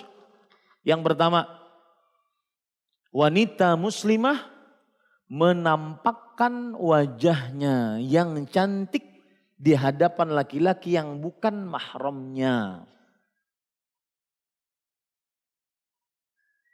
Ini termasuk dalam ayat wala yubdina zinatahunna. Satu.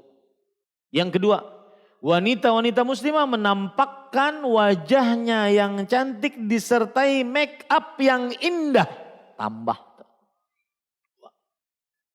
Masuk di dalamnya tutorial make up. Wah itu dosanya banyak tuh. Ya. Berat memang. Tapi mau bagaimana kita harus mengatakan. Dan kita punya amanah ilmiah di sisi Allah. Kenapa engkau tidak larang itu? Engkau tahu ilmunya. Kita tidak ingin seperti Bani Israel. Lu'ina Bani Israel ala lisani Daud wa Isa bin Maryam.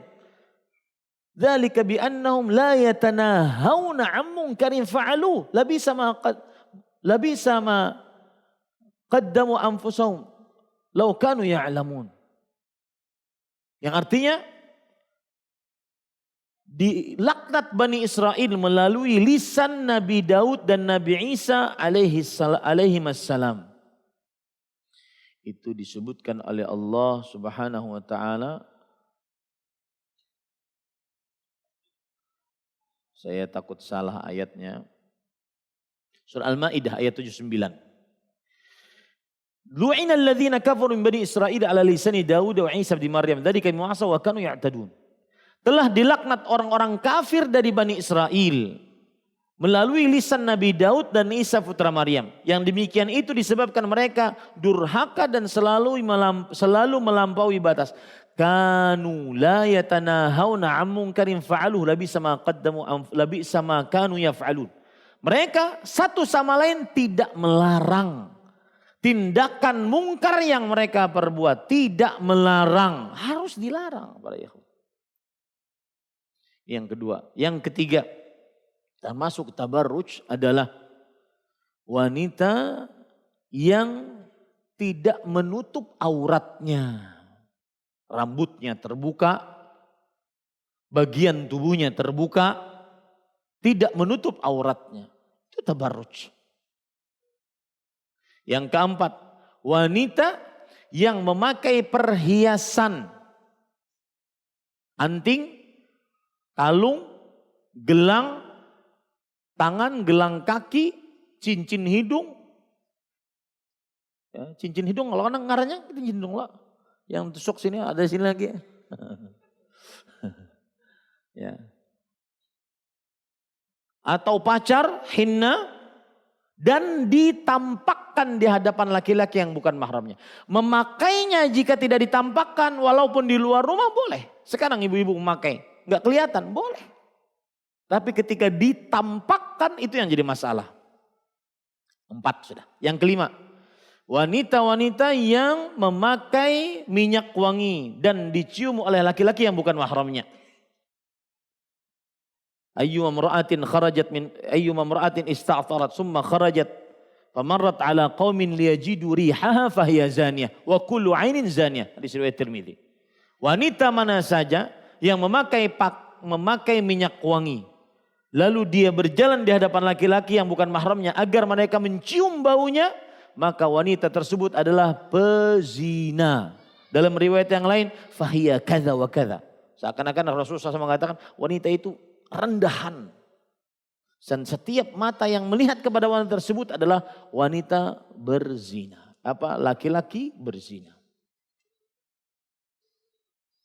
Kemudian selanjutnya yang keberapa? Yang keenam. Termasuk di dalamnya wanita-wanita yang bertabarruj adalah wanita-wanita yang bergoyang. Wanita-wanita yang bergoyang.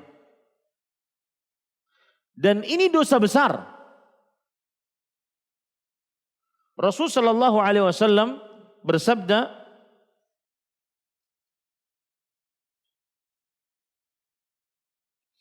di dalam hadis,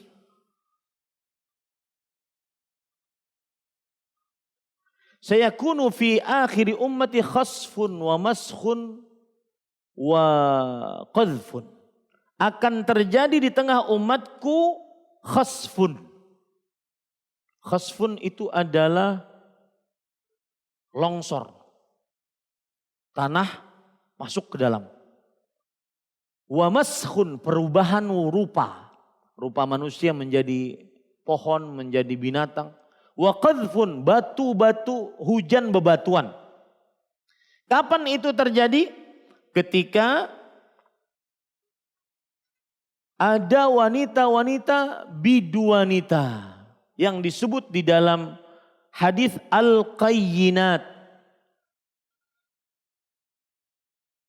Perhatikan baik-baik, ada hadisnya saya bacakan yang diriwayatkan oleh Imam Tirmidzi dari Imran bin Husain. Fi hadhil ummati khasfun wa maskhun wa qadhfun. Di tengah umat ini akan terjadi qasfun, longsor. Maskhun, perubahan wajah. Qadhfun, hujan batu. Faqala rajulun minal muslimin ya Rasulullah wa mata dhalik. Wahai Rasulullah, kapan itu terjadi? Idza dhaharatil qayyinat wal ma'azif wa syuribatil khumur. Jika nampak biduanita. Al-qayyinat, kata Imam Al-Mubarakfuri dalam kitabnya Tuhfatul Ahwadhi Syarah Sahih Tirmidzi, al-ima al-mughanniyat, wanita-wanita biduanita, penyanyi. Dan tidaklah menyanyi kecuali berjoget. Wal ma'azif, dan nampak alat-alat musik. Dan diminum khamar dengan nyata. Ini para ikhwan yang dirahmati Allah. Itu termasuk daripada bertabarruj. Termasuk di dalamnya sekarang. Bermain aplikasi-aplikasi di media sosial bergoyang. Goyangnya erotis. Bahkan seperti yang saya ungkap. Yang memvideokan suaminya.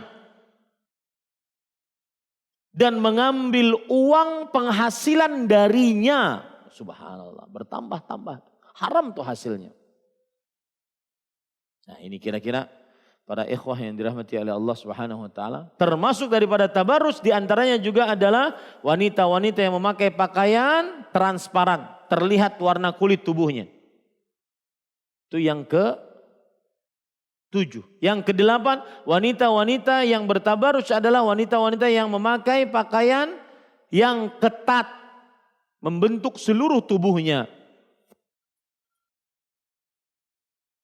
Ini para ikhwah yang dirahmati oleh Allah Subhanahu wa taala. Dan yang sangat ironi kadang-kadang yang bergoyang adalah wanita-wanita yang berjilbab. Dan itu sudah dianggap biasa. Biasa kenapa? Karena tidak ada yang melarang. Nah ini yang bisa saya sampaikan. Semoga yang disampaikan bermanfaat. Dan pertanyaan gimana?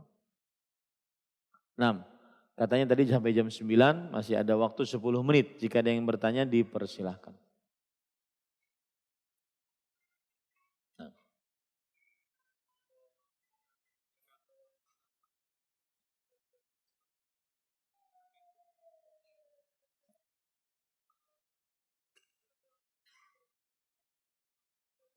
Ya, adiknya berdosa jika membiarkan dan tidak bernahi mungkar terhadap kakak wanitanya yang tidak memakai jilbab. Dan saya berpesan para ikhwah, terutama kepada publik figur yang dulunya buka aurat sekarang berjilbab, menutup kepalanya dengan kain. Maka bertobatlah kepada Allah kembali. Jilbabmu tidak cukup jika memang setelah kamu berjilbab masih menjadi artis advertising. Masih menerima endorsement untuk kecantikan, memperlihatkan wajah. Itu tabarruj. Jadi berdosa Pak. Jika adik laki-lakinya mendiamkan, tidak bernahi mungkar, berdosa. Wallahu a'lam. Nah, silakan.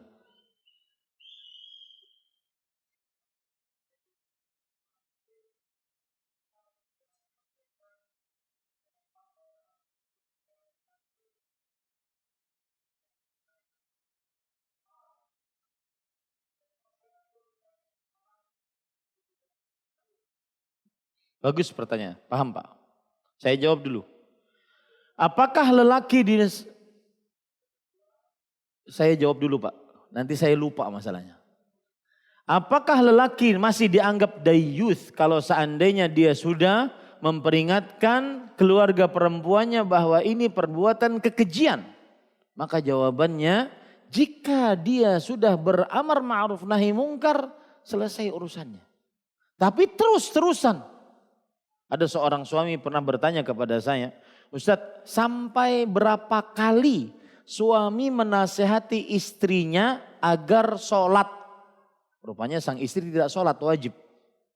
Maka saya jawab, sampai istrimu sholat. Ya. Maka seperti itu juga. Nasihati terus menerus. Dan jangan lupa para ikhwah, doakan.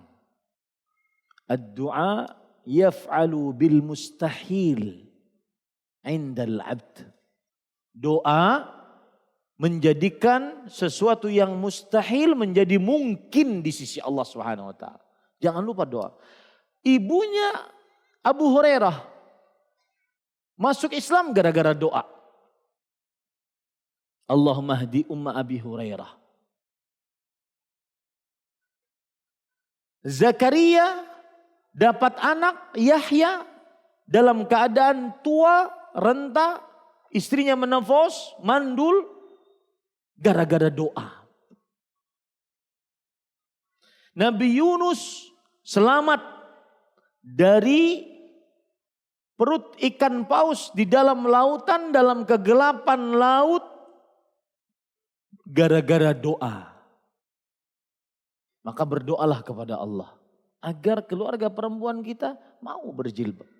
Itu harus menjadi perhatian kita. Enggak usah deh dakwah di sosial media selama anak istrimu belum taat kepada Allah Subhanahu wa taala. Tinggalkan itu media sosial. Urus dulu anak istri kita.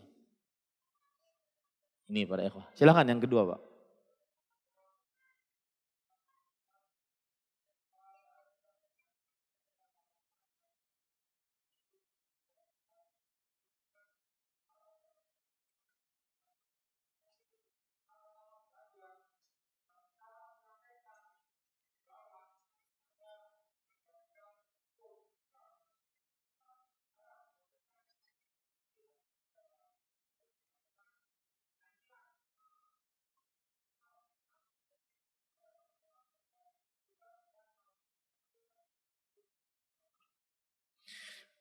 Bismillah, walhamdulillah.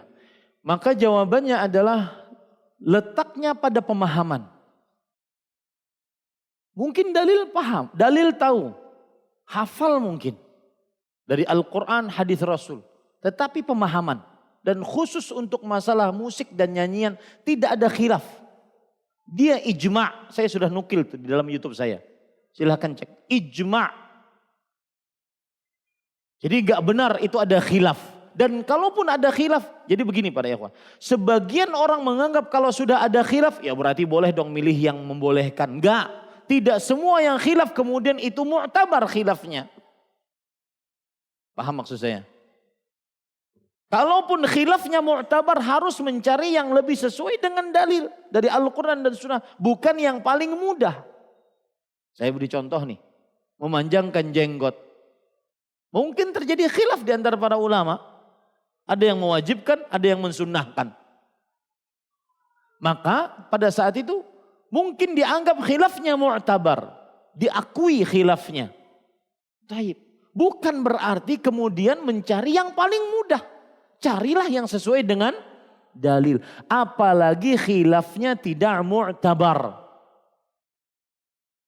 Dan musik khilafnya tidak mu'tabar. Mu'tabar itu artinya diakui. Kenapa? Karena dia didahului oleh ijma'. Ijma'nya dari mulai para sahabat, para tabi'in di abad kedua, abad ketiga.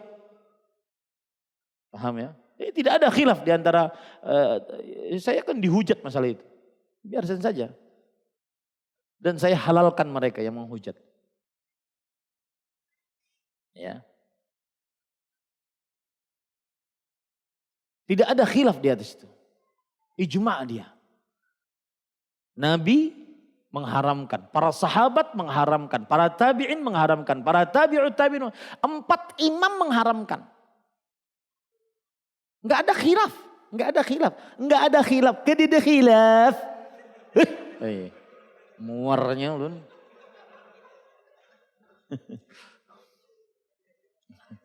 Itu begayaan lah. Karena diambil pulangnya itu aja yang diambilnya, maka pas lagi ulun muar-muarnya itu diambil. Tapi ulun maafkan yang membuat video, ulun maafkan, yang menghujat ulun maafkan, silahkan aja. Resiko berdakwah. Nah, cukup kiranya. Ya, ada 5 menit lagi, silakan. Nah, silakan.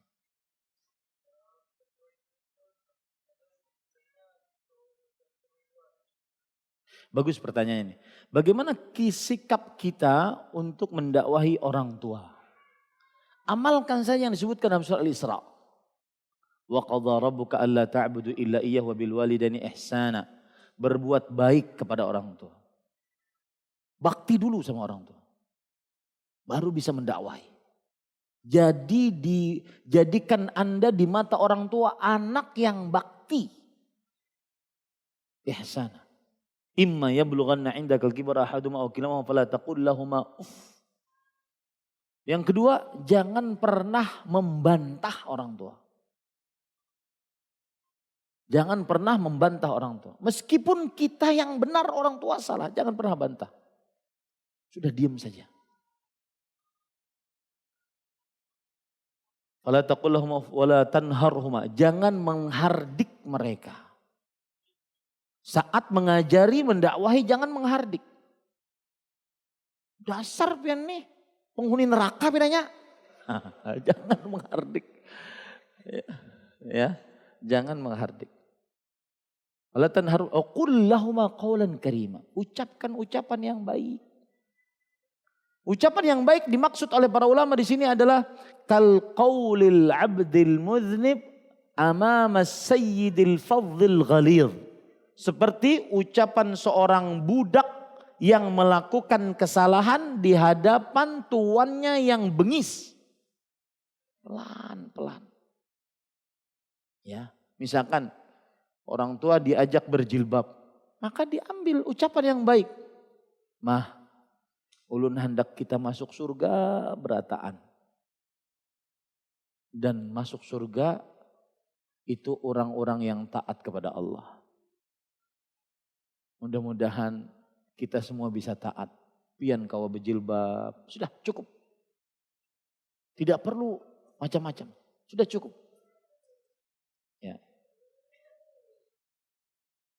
Kemudian waqfid lahuma janahadzul, dan tunduk rendah hati, tawadhu di hadapan orang tua ketika mendakwahinya, tawadhu. Ya. Jangan di meja, mak pian sini mak, duduk sini. Allah berfirman malah, jangan rendah hati ya. Yang ketiga, yang terakhir doakan. Wa qur rabbirhamhuma kama rabbayani. Begitu. Adapun mereka bina musti mengajari, sudah diam aja. Kalau keluar dari situ diam saja. Bahkan minta maaf, mohon maaf kalau salah. Jangan pernah nyakiti orang tua. Meskipun kita di pihak yang benar. Bersabarlah dengan keadaan orang tua. Wallahu a'lam. Nah, ada lagi satu. Silakan di tengah.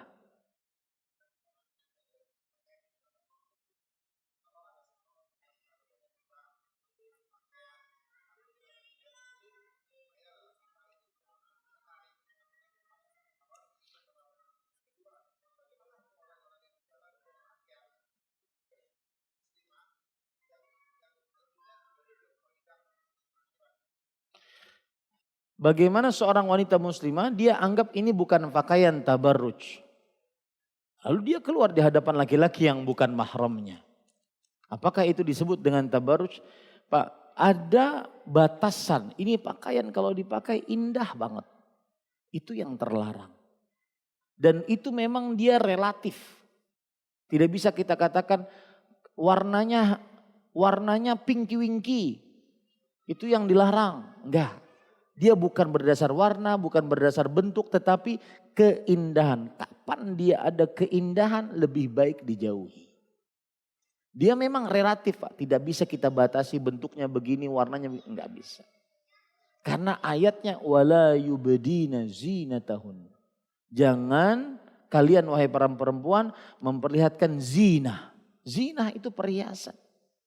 Pakaian yang dia pakai bukan perhiasan pada saat yang bersamaan. Jadi lihat saja. Kalau seandainya itu terlalu indah, maka biarkan dipakai di hadapan suaminya. Kalau keluar rumah di hadapan laki-laki yang bukan mahramnya, pakaian yang tidak dianggap indah. Itu satu. Yang kedua, pertanyaan kedua adalah bagaimana wanita-wanita yang menjual pakaiannya yang indah-indah itu? Boleh. Asal hukumnya mubah, jualan mubah. Masalah nanti yang membeli dipakai di luar rumah itu urusan masing-masing. Boleh saja. Saya jadi ingat ada orang, ini mungkin kebanyakan nonton kajian tentang makanan gitu ya. Ustadz, saya dan istri buka warung makan. Istri saya tidak mau jualan es teh. Karena gula pasir itu penyebab penyakit. Kalau dia jualan es teh dia anggap meracuni umat Islam. Ini ajaran apa lagi nih? Kada boleh berjualan es teh. La haula wala quwata. Jadi asal hukumnya mubah. Ya, masalah dia luar makai di luar itu urusan dia, kita tidak tahu urusan. Ya.